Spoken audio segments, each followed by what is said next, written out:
नमस्कार मेरे विद्यार्थियों, आपकी मंगल कामना के साथ और आज एक रोमांचक यात्रा इस पाठ के दूसरे भाग के साथ मैं आपकी हिंदी विषय की हिंदी अध्यापिका आपका हिंदी की ई कक्षा में हार्दिक स्वागत करती हूँ। विद्यार्थियों, आज हम कक्षा 6वीं में विषय हिंदी में पाठ्य पुस्तक ज्ञान सागर से पाठ एक रोमांचक यात्रा इस पाठ का दूसरा भाग अध्ययन करने वाले हैं। एक रोमांचक यात्रा इस पाठ के प्रथम भाग में हमने अध्ययन किए थे कि सन 1916 में पंडित जी विवाह के पश्चात अपने परिवार के साथ कुछ महीने कश्मीर में बिताते हैं। परिवार को श्रीनगर की घाटी में छोड़कर पंडित जी अपने चचेरे भाई के साथ पहाड़ों पर घूमते रहते हैं और घूमते हुए लद्दाख तक पहुंच जाते हैं। पंडित जी के साथ यात्रा में एक दिल दहला देने वाला अनुभव होता है।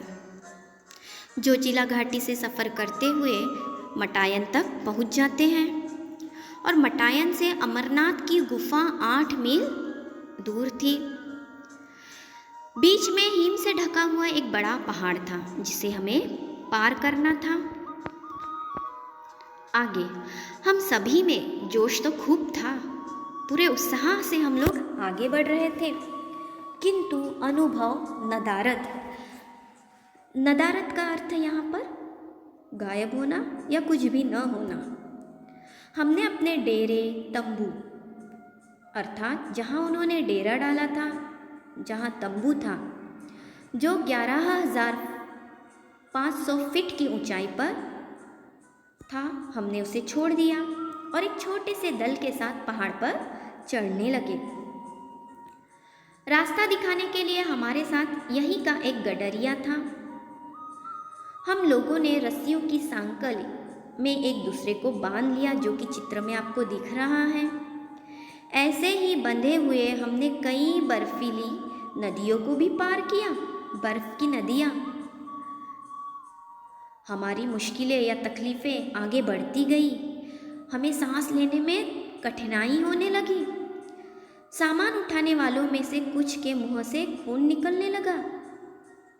इतनी तकलीफ़ हो रही थी अमरनाथ की गुफा तक पहुंचने के लिए कि जो हमारा सामान उठा रहे थे शेरपा, उनके मुंह से खून तक निकलने लगा। हालांकि उन पर बहुत बोझ नहीं था, उन्होंने अधिक सामान नहीं उठाया था।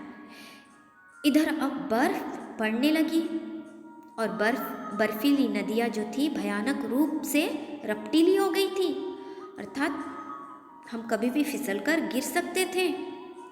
हम लोग बुरी तरह थक गए थे इस यात्रा में चल चलकर, पहाड़ी चढ़कर।